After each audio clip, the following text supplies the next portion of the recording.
Welcome to Real Flix Reviews, or like a book club for people who hate reading. This month is Grab Bag, so I picked the movie 12 O'Clock High, made in 1949, along with Season 1, Episode 1 of Netflix Marvel's Iron Fist. This week we have Jonathan Charney, James Stevens, Hello. and Ryan Preston.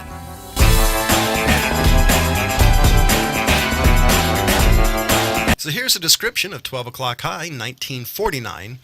A hard-as-nails general takes over a bomber unit suffering from low morale and whips them into fighting shape. It's, I guess, the very broad brushstrokes of the movie. Yeah. This is 1949, literally pretty much right after the war. Yeah. Right after The Chuck thing that- Norris was born and the Nazis surrendered. Bastards. Die. So the thing that really blew me away about this movie was this is one of the very few movies I've seen that take place in World War II that aren't in the bombers, because they always show the bombardier, the guy in the people in the middle of the ship. This is the first one that takes place primarily in the ground, in the administration. This blew my mind. For me, this is a 4.5 out of 5. I don't know. It was amazing. And it's Gregory Peck, Hugh Marlowe, just an amazing cast of characters. James?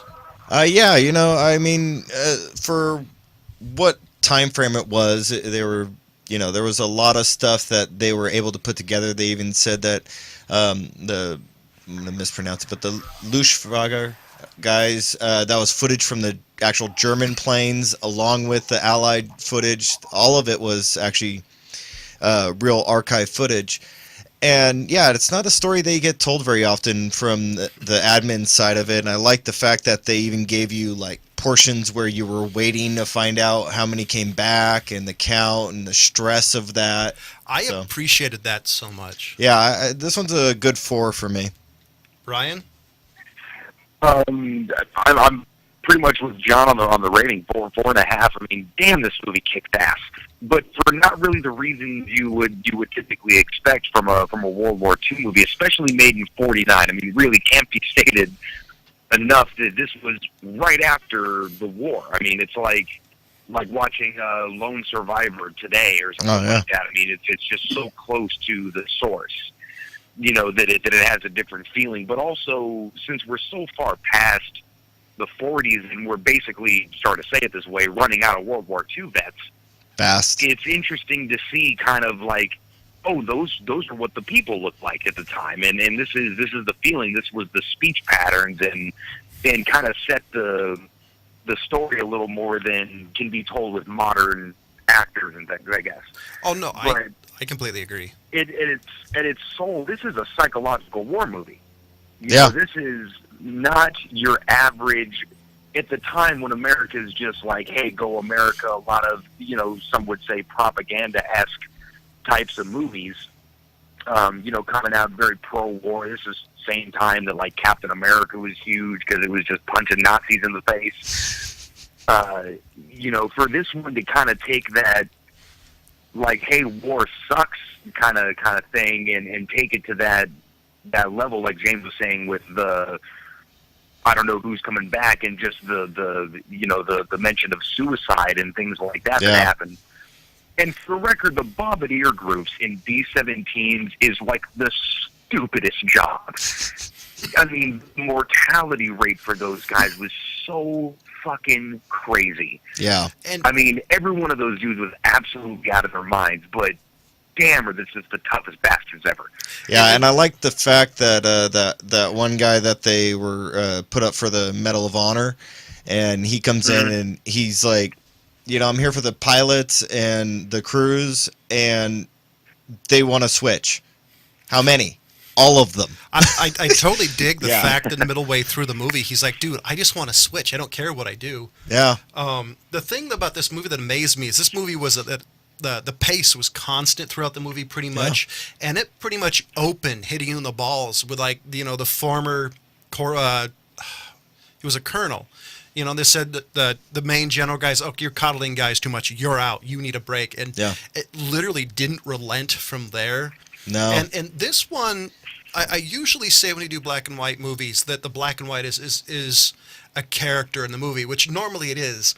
I would say in this movie, not as much. It doesn't do our kind of the noir-esque playing with the dark and lights. It's pretty, in the way I'm kind of viewing it, it's almost like just a window, like you're just Yeah, it was just watching the it. stationary Yeah. type of thing. And What's funny is it occurred to me like halfway through this damn movie, like there's no music in this movie at all. It was fucking eerie. There was some singing in it, but yeah, you don't have like. Well, they were singing from the bar. Yeah, no score. There was no little sings, no little background things. It was just you had some opening music over the 2 minutes worth of credits. Yeah. Actually, good on you, 1940s, with a short credit sequence for once. Yeah.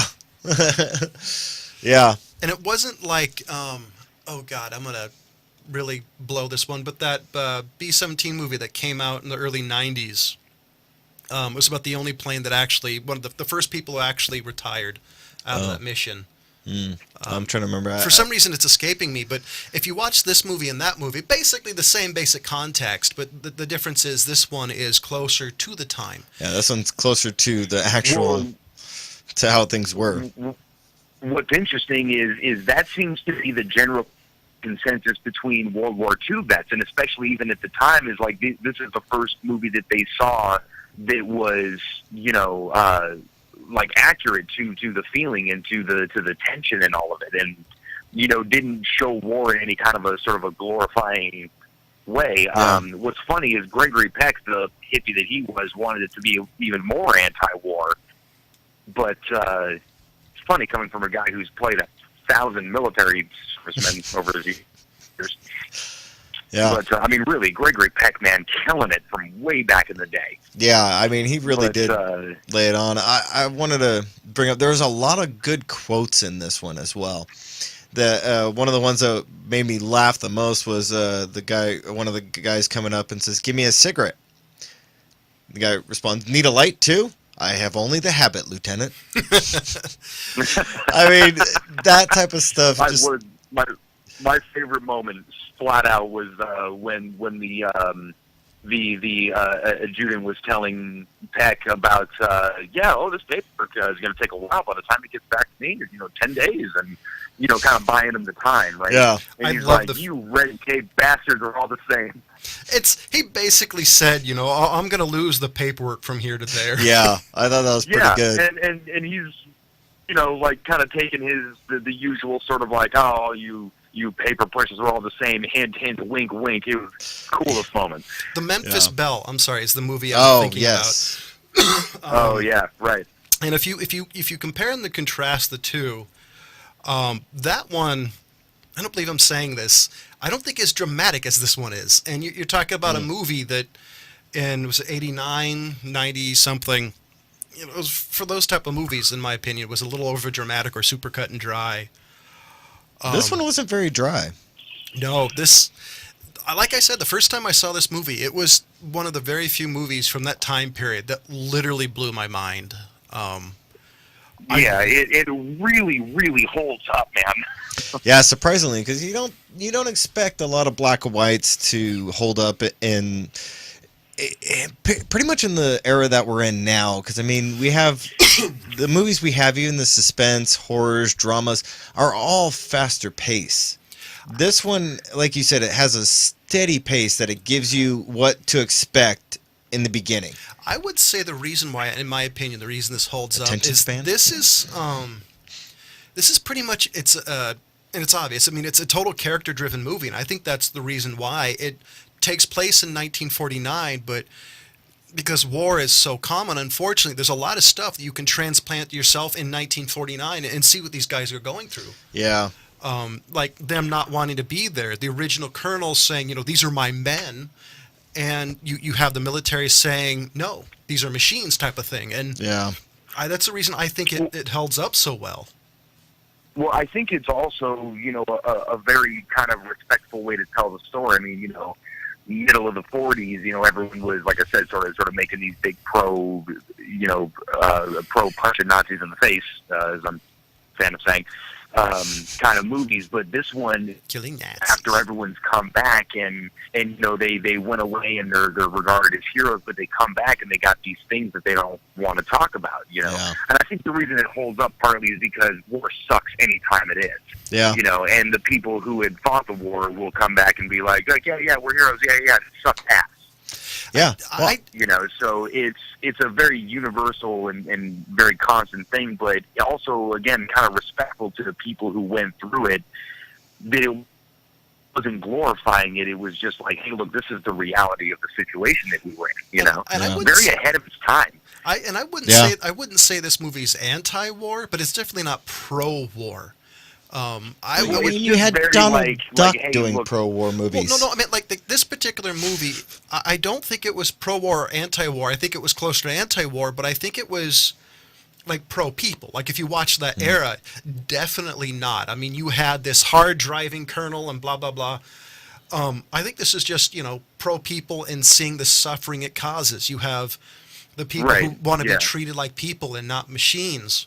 You had the general who wanted results and later on realized, hey, maybe the colonel was right. That's why I think this is really cool. It's the first movie that I've seen that was war that's because usually pro-people movies and war movies are totally anti-war. Yeah. I think this let you make up your own kind of opinion as you go. Yeah. Well, it actually it makes no opinions about the reasons or anything like that, or Yeah. why we're at war or whatever. It's just like, hey, look, we have a duty. This is what it's about. Yeah. But another thing I wanted to bring up was the opening little line where it said, this is dedicated to the. I'm not going to remember the whole quote entirely, but mentioning the footage of the planes was actual combat footage from the Luftwaffe and the American Air Force. When it tells you that in the beginning, I think it's an interesting choice just because you remember that watching the whole fucking movie. Yeah. So when you actually see it, you get, again, sort of that eerie, no music, just like, oh, wow, this shit actually happened. Yeah, And that German pilot that tried to bail out of the plane, and unsuccessfully, by the way, yeah, that really happened. I do think one of the reasons why that helps is because if you watch a movie like that today and they say, oh, this is blah, blah, blah, you're thinking, okay, this is not true. They're stretching the truth. Yeah. I think because this is 1949, I personally think it lends itself to being, okay, this is a little bit more truer. Maybe they weren't stretching truth because, A, the people back then you were full of it. Because there were more people around to call you, to be Johnny on the spot and say, wrong there, pal. Yeah. Hey, I got my other job calling me. I got to call you right back. Okay. Uh, This is just, and my apologies. Brian's actually using the phone, so if you hear my ringtone, my humble apologies. Oh, whatever. So yeah, this movie. This is the second or third time I've seen this movie in the last year. Every time I watch it, I've got a whole new appreciation. And I just love the fact it's pretty much like, you're spying on people in 1949 and watching interactions. Yeah, I still think even with everything on that, I still think that, I mean, for me, it's not a 5 perfectly, because that's really what we hold the standard up to of a perfect 5. But, I mean, I still stand with a strong 4. Because I think it's a good one for historical accuracy. And like you guys said, I mean, it doesn't really throw an opinion at you. It lets you decide where things are. And you guys have no idea how much I appreciate. I personally appreciate that in eras where was it Jarhead? And you've got this movie and this movie where they're all The Hurt Locker. Yes. Sandra Bullock. When you have all these movies where they're anti-war, and honestly, the artists who are in them and the writers, they're welcome to opinion. But I do like the fact that there's movies that say, here's the situation, here's the people, you make up your mind. We're just going to give you a story. I appreciate that more than anybody will ever know. And for me, this is a strong 4.5 out of 5. Part of it is because I'm just a bigger fan of black and white movies. If you've watched this show, you guys kind of realize that. I like the simpler storytelling. I do think it helps make a better character-driven movie without having people who are so over-dramatic like they are today. Okay. Because if you watch movies today, they're super overdramatic. Yeah, they really are. And They hopefully, really are. my assumption, and this is kind of guess until Ryan calls us back, my guess is Ryan's going to stay with his 4.5. Yeah, I see the same. So, ladies and gentlemen, we do have a Facebook page. Do you love us, hate us, let us know. Do you have That's movie news? Pooja. Or do you have a movie you'd love us to do? You can also catch us on Podbean, Stitcher, iTunes, and more. And so we're switching to Season 1, Episode 1 of Marvel's Iron Fist. And it kind of sets basically the scene where it starts off is, I can never remember the dude's actual name. Oh, Danny Rand. I was going to say, the actor, Danny Rand. Danny Rand.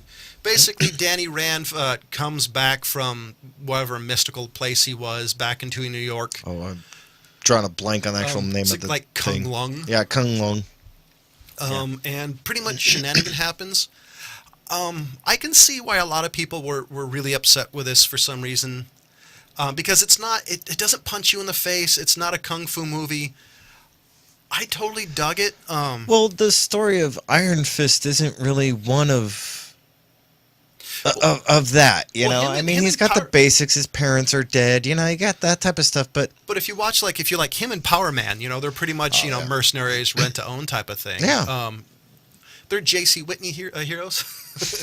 I liked the intro. This is one of the few superhero movies that I haven't seen a whole lot of. If they've been around, because there's a ton of Batman Yeah. origin I mean, stories. There's a I- ton of Superman. So I like the fact you have a hero who's he's not as well known.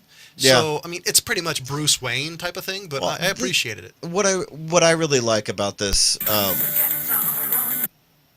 Ryan, are you there? Yes, I am. Okay, so we're gonna rewind a little bit. What was the rating you gave for it? 4.5. Oh, 4.5. Okay. And I'm sticking with that. It's such a candid movie.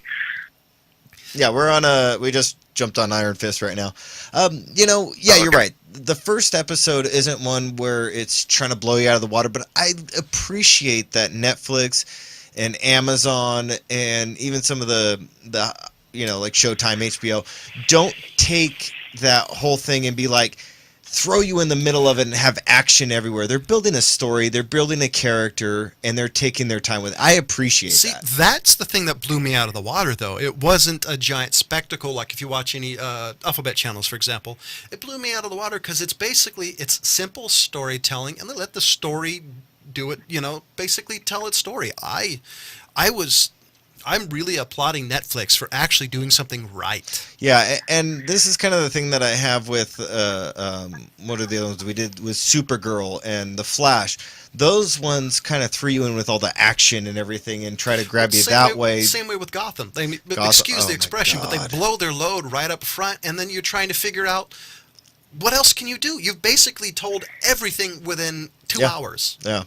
Yeah, well, everything becomes, Muppet Babies at that Yeah. point. Exactly. It's just like we're watching Batman when he's like, just a young version of Batman. Yeah. So it's a weird thing, and yeah, I totally agree. Well, what I liked about this one is I just like the characters right off Yeah. the bat. Yeah. I didn't have to like, I don't know about this one. That's all I really need. Out of something like this is like, do I like the characters? And good old Loris Tyrell, man, who'd have known he'd be a great actor. Yeah, and even I'm trying to pull up the guy's name, but the guy who plays Ward, Meacham, Tom Pelfrey, Right, was yeah. also in Banshee. He was the Big fan of Aryan him in Brotherhood Banshee. guy. Dude, Yeah, the amazing actor. ex-Nazi who becomes a deputy sheriff. Yeah. Great character, and didn't recognize him at all until you said I something did. about I was flipping out. I'm like, I know this guy. It was like the first 3 episodes, and it was like the 3rd episode until I figured out who he was. I would say that's the one thing this does better than I'd say 90% of TV shows. It sets the stage, you know who the characters are, and you instantaneously hate the person who's in charge of the ward of a Rand Corporation, and Yeah. you like his sister, but you kind of understand. So, I mean, bravo for having. I mean, this is like wrestling shit. I mean, like how Yeah. good they actually made you draw in and loving a character. Yeah, and I'm going to also throw Yeah, David well, and also Wynham. a character that. I'm sorry, go ahead, man. I was just going to throw David Wynham out there as another fantastic actor that stepped up in this role as well. But The guy from 300. it's a show that, or a story rather, that's not your mainstream. You know, it's not Superman, it's not Captain America. You know, not even Flash, where people know like a couple of cursory things about it. Most people don't know Iron Fist. You know, same thing with Luke Cage. It was this handful of people that were like, "Oh yeah, Iron Man, Iron Fist." Yeah, but yeah, they shut down Netflix on that one. Yeah, they did. They sure did. But this one, it's a lesser known thing, and they're actually still taking their time telling the story, giving you little glimpses here and there. You know, and I don't know, they're doing a good job. I'm enjoying the shit out of it. I'm on like episode 8 or 9. I did want to give a little bit of a trivia because I was watching something about this earlier today, and I thought it was interesting. Luke Cage / Power Man, the comic book came around about the time of the height of the blaxploitation movies. Oh. And this one, Iron Fist, came around when the Kung Fu movies started really popular in the United States. So these are comic books at the time were riding the wave of popularity, but have kind of waned. So it is kind of cool to see stories that are fleshed out, but it's not something, you know, like we said, that, you know, everybody knows. Yeah. I do have this one nitpick with Netflix, and you just got to stop it. Rosario Dawson does not need to be in every single one of these, all right? So here... I'm tired of her face. She looks like a horse. Get rid of her. So there is, Rosario Dawson's cute. Come on. So there is something I thought was interesting. They're going to combine them. They're going to pretty much, because all these people are on the same team, and so they're doing it so they can show, okay, this person's in the same universe, and I didn't realize that until after I saw it, and I'm like, oh, that makes sense. Ryan, how far did you go with Jessica Jones? Not too far, but I'm familiar with that she is also a affiliate / friend. Yeah, she's an affiliate of this. They tied her in with Ward's sister. They did not tie her in with Rosario, which is I found interesting. They tied it in with Ward's sister because that's I don't know where you are. I'm not going to spoil anything, but pay attention to that. I'm almost done with this, but it's a good must-watch. Yeah, so we're coming close to the end of the series. Next week is James's pick, so batters up. So I'm picking one that I've had on my just kind of movie list. It's got Joe Pesci in it, Christy Swanson, and I'm going to see if Ryan can pick up this one, and David Spade. Do you know Christy Swanson, and she played Buffy in the movies? Yeah. Joe Pesci. David Spade and Joe Pesci. Christy Swanson and David Spade. My Cousin Vinny? Nope. You ready? Yeah. 8 Heads in a Duffel Bag. Oh, jeez. I haven't... Oh, shit, right. I forgot David Spade was in that. Yeah. I didn't realize he was in that movie. So, how did you guys both forget that David Spade was in this movie? I haven't seen that movie since it came out. So God. exactly the TV show we are going to be doing is... Oh, I had the time frame of it. I think it was like 2009 is when this one came out. The Misfits, episode 1.2, so season 1, episode 2. Okay, so... Oh, okay, yeah, Misfits, BBC, right? Yep. So, ladies and gentlemen, next week we're doing the movie... 8 Heads in a Duffel Bag. And? The Misfits, episode 1.2. For Jonathan Charney, James Stevens, and Ryan Preston, as always, thank you for watching. Goodbye.